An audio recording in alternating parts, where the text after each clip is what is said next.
இந்த ரிவ்யூ ஃபுல்லா பார்க்காம MOTO G35 கண்டிப்பா வாங்கிடாதீங்க. அதுக்கு முன்னாடி இந்த சேனல்ல இந்த வருஷத்துல மட்டுமே 50+ ப்ராடக்ட்டை வாங்கி நம்ம ஓனா ரிவ்யூ பண்ணிட்டு இருக்கோம். அதுக்காக நிறைய ஸ்ட்ரகிள்ஸ் நம்ம தாண்டி வந்திருக்கிறோம். இதுக்கு மேலேயுமே உங்களோட சப்போர்ட் ரொம்பவே நிறைய தேவைப்படுது. அதை மட்டும் கொஞ்சம் பார்த்து பண்ணுங்க.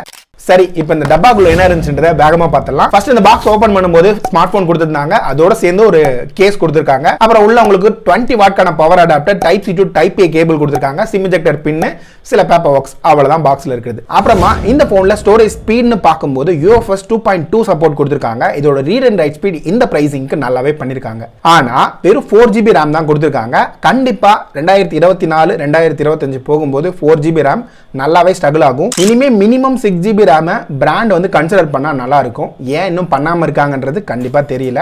அப்புறம் இந்த போனோட கேமரான்னு வந்தோம்னா இங்க ஃப்ரண்ட்ல 16 மெகா பிக்சலுக்கான கேமரா கொடுத்திருக்காங்க. பேக்ல 2 கேமரா, ரெண்டுமே யூசபிளான சென்சார் தான். இங்க 50 மெகா பிக்சல் பிரைமரி, செகண்டரி வந்து உங்களுக்கு 8 மெகா பிக்சலுக்கான அல்ட்ரா வைட். இந்த பட்ஜெட்ல அல்ட்ரா வைட் பாக்குறது இன்னைக்கு டேட்டுக்கு அரிதிலும் அரிது. அது கொடுத்திருக்கிறது நல்ல விஷயம் தான். இதோட அவுட்புட்னு பார்க்கும்போது இந்த பிரைசிங்ல இருக்கிற மத்த ஸ்மார்ட் போன்ஸை கம்பேர் பண்ணும்போது இதோட போட்டோ கிளாரிட்டி நல்லாவே கொடுத்திருக்காங்க. இதோட போர்ட்ரைட் இமேஜஸ்மே ரொம்பவே இம்ப்ரெஸ் பண்ணுச்சு. ஒரு சில இடங்கள்ல எல்லோ ஷேட் இருக்கும். இருந்தாலும் இந்த பிரைசிங்க்கு நல்லாவே பண்ணிருக்காங்க. இங்க இதோட ஃப்ரண்ட் கேமராவோட ரிசல்ட்னு பார்க்கும்போதுமே இதோட நார்மல் போர்ட்ரைட் இமேஜும் சரி, நார்மல் போட்டோஸும் சரி, டே லைட்ல ரொம்பவே நல்லா பண்ணிருக்காங்க. அப்புறம் இந்த போன்ல கேமரால இங்க வீடியோ குவாலிட்டின்னு வரும்போது உங்களால 4K வரலையே ரெக்கார்ட் பண்ண முடியும். ஆனா ஸ்டெபிலிட்டிலாம் அந்த அளவுக்கு கிடையாது. இங்க ஃப்ரண்ட்ல உங்களுக்கு 1080p வரலியமான சப்போர்ட் இருக்கு. இதுவுமே ஓரளவுக்கு ஓகேவா இருக்குங்க. அப்புறம் வேற என்ன, இந்த போன்ல ஸ்பீக்கர் குவாலிட்டின்னு பார்க்கும்போது 2 ஸ்பீக்கர் கொடுத்திருக்காங்க. அப்புறம் டால்பி அட்மாஸ் சப்போர்ட்டும் இருக்கு. சவுண்ட் அவுட்புட் நல்லாவே இருக்கு. ஆனா ஒரு சின்ன வைப்ரேஷன் பின்னாடி இருக்கு. அப்புறம் இந்த போன்ல இங்க டிசைன் பார்க்கும்போது பின்னாடி வீகன் லெதர் ஃபினிஷ் கொடுத்திருக்காங்க. 2 வேரியன்ட்ல வீகன் லெதர் ஃபினிஷ், ஒன்ல வந்து PMA மெட்டீரியல். அப்புறம் உங்களுக்கு சைட் ஃப்ரேம் பிளாஸ்டிக் தான். ஃப்ரண்ட்ல கார்னிங் ஒரு கிளாஸ் 3 கான ப்ரொடெக்ஷன் கொடுத்திருக்காங்க. இங்க ஓவரால் ப்ரொடெக்ஷனுக்கு IP52 கான ரேட்டிங் கொடுத்திருக்காங்க. நார்மலான வாட்டர் ஸ்ப்ரேல இருந்து மட்டும் தப்பிச்சுக்கும். இங்க உங்களுக்கு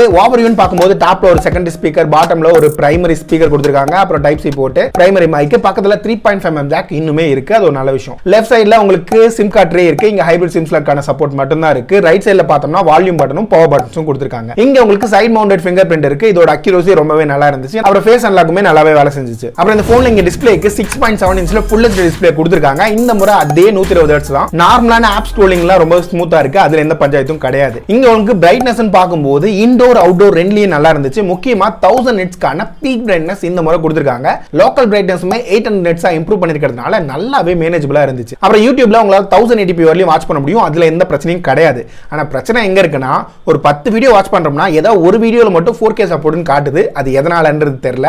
என்ன விதமான பக்குன்றதும் புரியல. அடுத்தது உங்களுக்கு HDR வீடியோ கண்டென்ட் யூடியூப்ல வாட்ச் பண்ண முடியும். சில நேரங்கள்ல 4K HDR 60 fps ன்னு காட்டுது. சில நேரங்கள்ல 1080p அதே கண்டென்ட் தான், ஆனா 1080p HDR அப்படின்னு காட்டுது. அப்புறம் இந்த யூடியூப்ல கண்டென்ட் வாட்ச் பண்ணும்போது அந்த ஃபுல் ஸ்கிரீன் பிஞ்ச் பண்ணி வைப்பான்ல, அந்த இடத்துல திடீர்னு எட்ஜில் வந்து ஒரு கோடு விழுந்த மாதிரி இருந்துச்சு. என்னடா LCD டிஸ்பிளேல கோடு விழுதுன்னு பார்த்தா அந்த இடத்துல ஆஸ்பெக்ட் ரேஷியோ ஃபில் பண்றதுல ஏதோ எரர் பண்ணி வச்சிருக்காங்க. இந்த போன்ல நெட்வொர்க்கை பத்தி பேசும்போது இங்க 12 5G பேண்ட் கொடுத்திருக்காங்க. சில இடங்கள்ல அவுட்டோர்ல ஓரளவுக்கு நல்லா தான் வேலை செய்யுது. ஆனா இந்த போனை நான் ஒரு 7 5G பேண்ட் இருக்கிற ஒரு போனோட கம்பேர் பண்ணிருக்கேன். சிக்னல் ஸ்ட்ரென்த் கொஞ்சம் வீக்கா இருக்கிற ஏரியால இந்த போன் ரொம்பவே வீக்கா பெர்ஃபார்ம் பண்ணுது. அது சைட் பை சைட் கம்பேர் பண்ணும்போது நல்லா அப்பட்டமா தெரியுது. அது எப்படிப்பா 12 5G பேண்ட் இருக்கிற இடத்துல போன் சிக்னல் வந்து ஒழுங்கா வேலை செய்யலையேன்னு கேட்டா, இங்க 5G பேண்ட் மட்டும் போதாது. அது இல்லாம இந்த போன்ல இருக்கிற ஆண்டனா லேஅவுட் எப்படி இருக்குன்றதையும் பார்க்கணும்.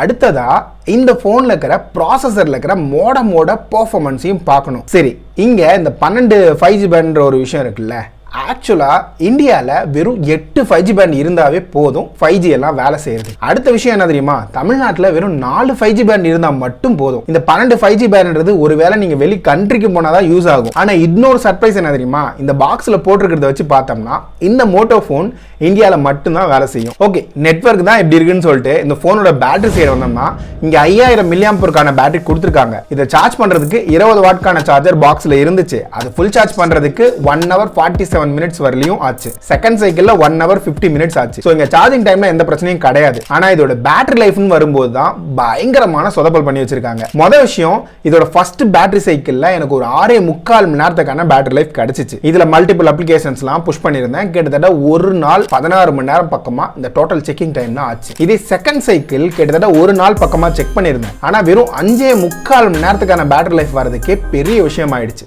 சரி, இதெல்லாம் சரின்னு பார்த்தா இந்த இடத்துல கடைசி 5% இருக்குல்ல, இது ட்ரைன் ஆகிறதுக்கு வெறும் 6 நிமிஷம் தான் ஆகுது.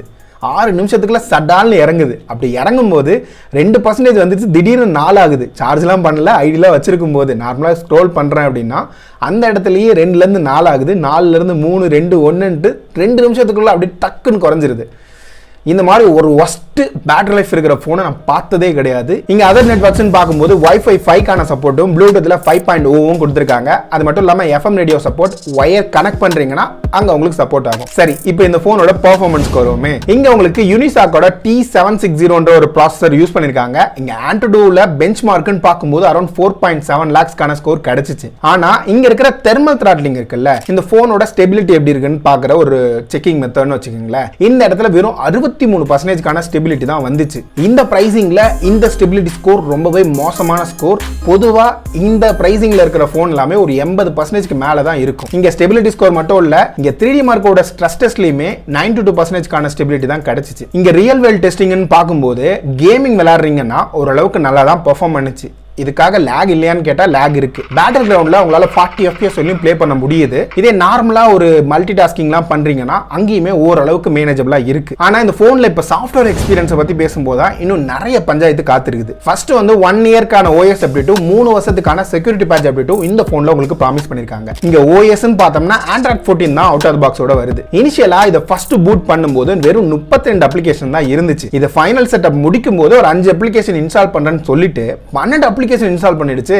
மோட்டோல இது காமனான விஷயமே கிடையாதுங்க. அடுத்தது இந்த போன்ல சைட் பார் ஆப்ஷனை எனேபிள் பண்ண உடனே சைட் பார் எங்க இருக்கணும்? சைடுல தான இருக்கணும். சைடுல இல்லாம ரொம்பவே தள்ளி உள்ள வந்துருச்சு. இதனால எந்த ஒரு அப்ளிகேஷன் ஆக்சஸ் பண்ண ட்ரை பண்ணாலும் அது ரொம்பவே இடைஞ்சலா தான் இருந்துச்சு. சரி, அங்க இருந்து இப்போ வால்பேப்பர் ஏதாவது சேஞ்ச் பண்ணலாம்னு போனா ரொம்பவே ஸ்லோவா தான் இருந்துச்சு. இப்போ இதோட பெருசு என்னன்னா, சில நேரங்கள்ல மெசேஜ் வருதுன்னு வச்சுங்களேன், நோட்டிபிகேஷன் பார் அப்படியே ஸ்டக் ஆயிடுது. மெசேஜையும் பார்க்க முடியல.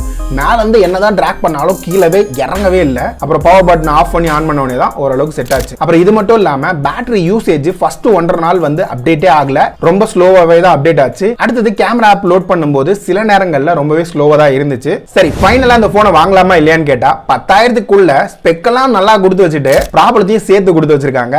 இதுக்கு மேலேயும் இந்த போன் தான் நீங்க வாங்குவேன்னு சொன்னா அது உங்க விருப்பம். ஆனா இந்த போனையுமே நல்ல போன்னு சொல்லிட்டு எப்படிதான் ப்ரோமோட் பண்ணி ரிவ்யூ பண்ணிட்டு இருக்காங்கன்ட்டு எனக்கு கண்டிப்பா தெரியல. அது என்னன்னு நீங்களே பார்த்து கேட்டுக்கோங்க.